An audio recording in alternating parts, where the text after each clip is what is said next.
Drunken Hat. Hello everybody, and welcome to another Decklist video in Magic Arena. Today we're covering my Boros deck, which uses the commander Plarg/Augusta. The Dean legendary creatures were really cool to me, just because they're just having the option of two creatures plus it's a double color. It was really nice. Because, like, Plarg, he's got a nice little, like, you can cycle through your deck to get extra permanents, and Augusta has a really nice aggressive thing. As you can see, I'm pretty low cost, is in general what Boros does. I only have 2 1-costs, which, as far as deck edits go, I'd probably up this, maybe a little bit more late game. But for the most part, I'm operating in the 2 mana to 3 mana range. The commander itself is on the front side a 2-cost 2/2 that can discard or that can loot. And then if you have 5 extra mana, you can go and fetch a mana value 3 or less non-land, non-legendary card. It's a bit, like, iffy, because it's 5 mana and you could get a 1-cost from it. Yes, you are cycling through your deck, but still. The more powerful side is Augusta, his backside. I didn't mean... Phrasing! But Augusta, Dean of Order. A 3 mana 1/3. Other tapped creatures you control get +1/+0. And other untapped creatures you control get +0/+1. And whenever you attack, untap each creature you control, then tap any number of creatures you control. This is already amazing, because it basically gives all of your creatures vigilance. Just a 3-cost, they all get vigilance, and +0/+1. The power comes when you have a bunch of tokens and attackers, and you let them be tapped, and they all just get +1/+0.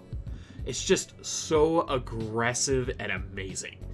She can really, like, because she's a 3-cost, standard Anthem, but just the option to potentially swing with a bunch of tokens and then be like, well, they all have vigilance, and also my 1/1s don't trade with your 1/1s anymore.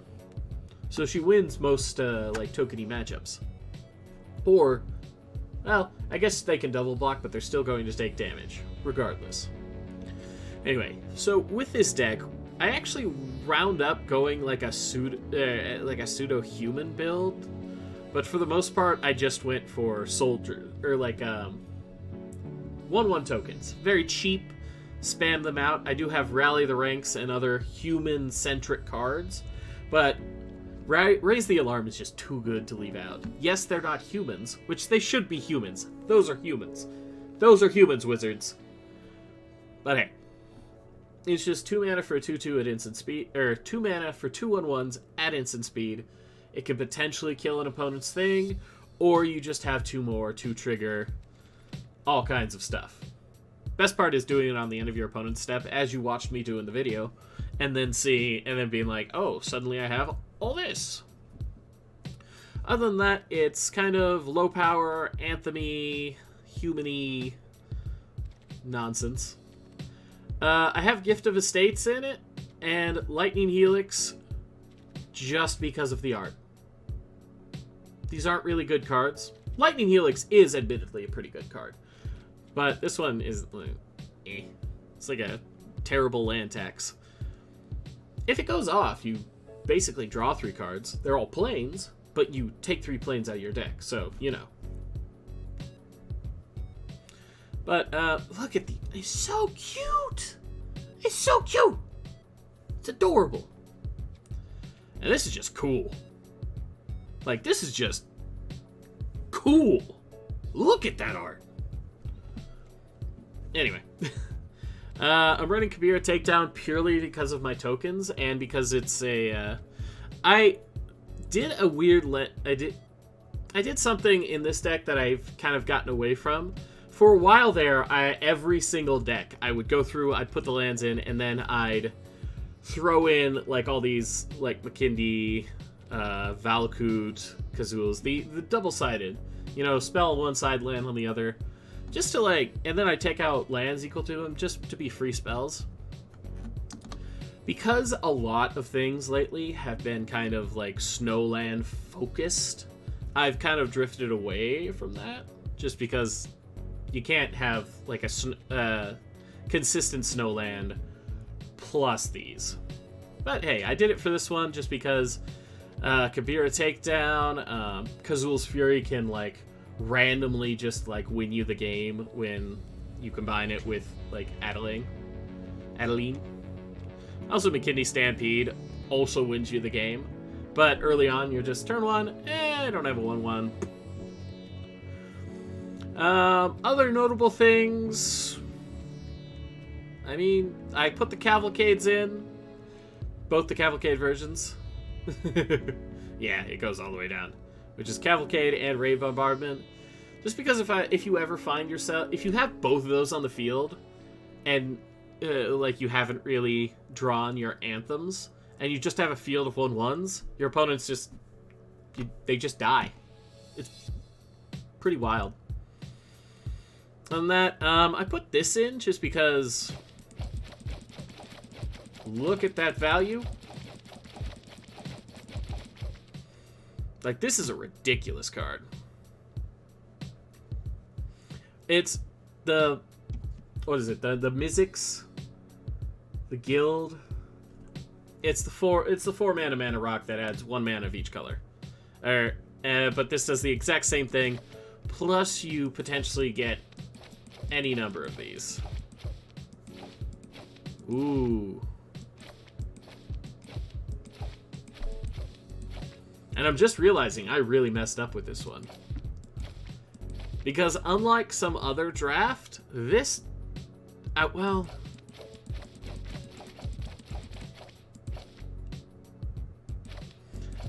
Okay, never mind. No, we're good. We're good. Because at first I was worried about the mana cost, because it doesn't actually say that you can spend mana of any color, like a lot of the other draft cards. But because it itself adds 2 mana in any combination of colors, you can use it to cast these spells. So, any card that conjures stuff to your hand is just better value, and this one just has tons of value in it.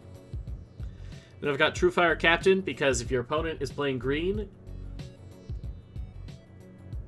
Yeah, it's just like a... Go ahead, swing, I dare you.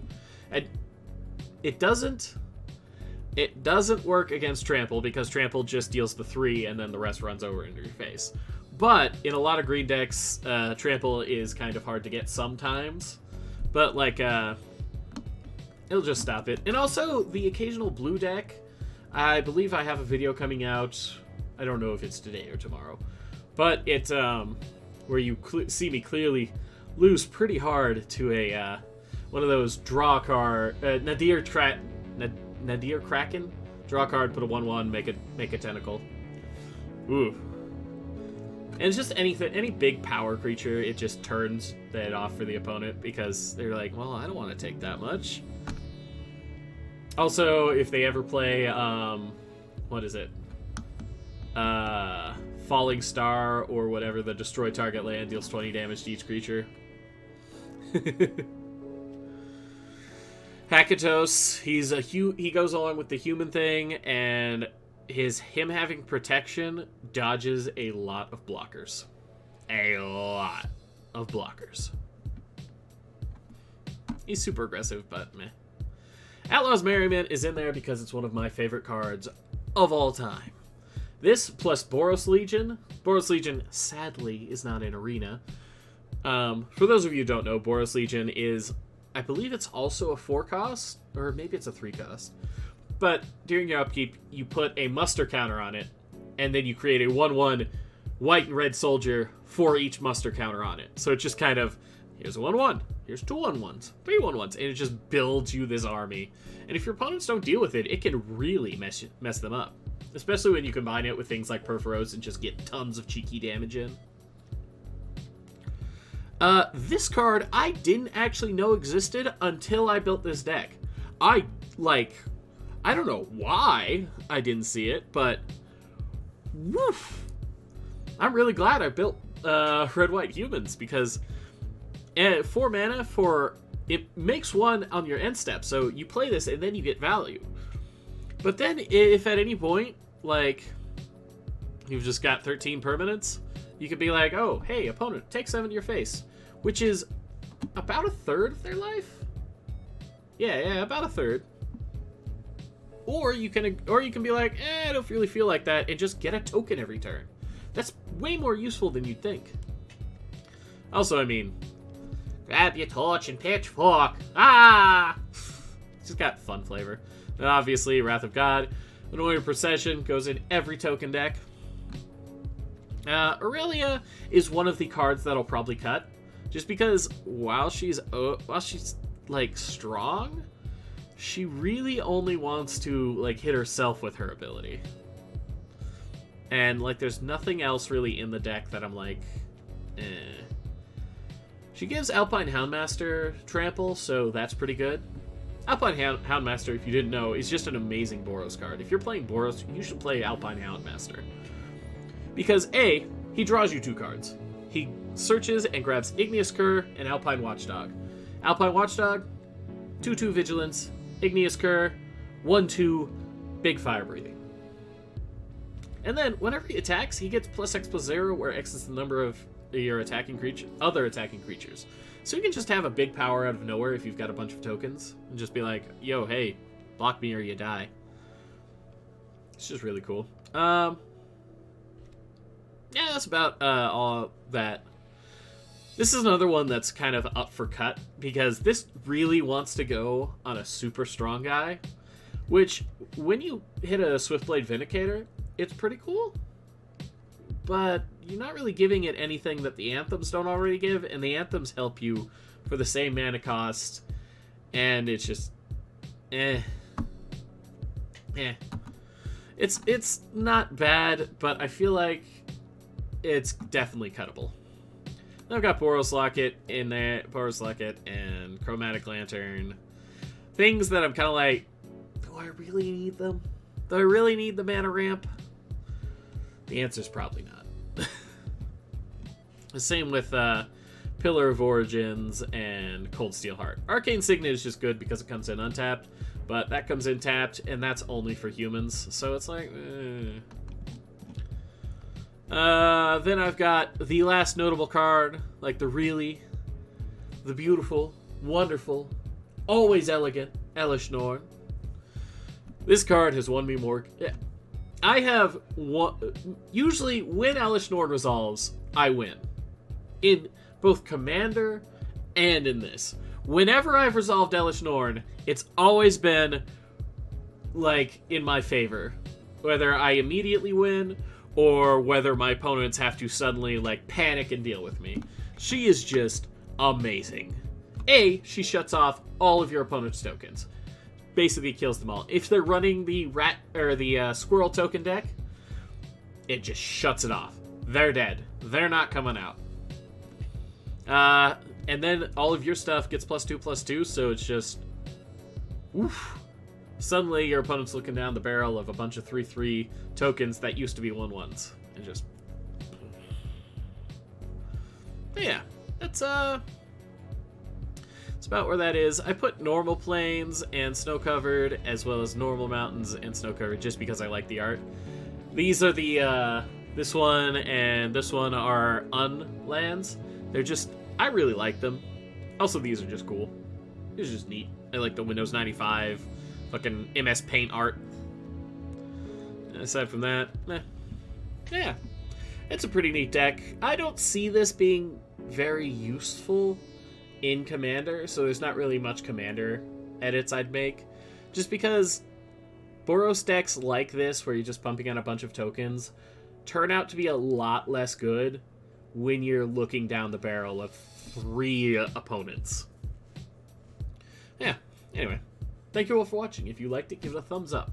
I greatly appreciate it, and it helps out the channel. Speaking of my channel, if you really like this, or you want to check out the video that I use this deck in, go ahead and check it out. Maybe subscribe. I upload Magic the Gathering content daily. Thank you all for watching.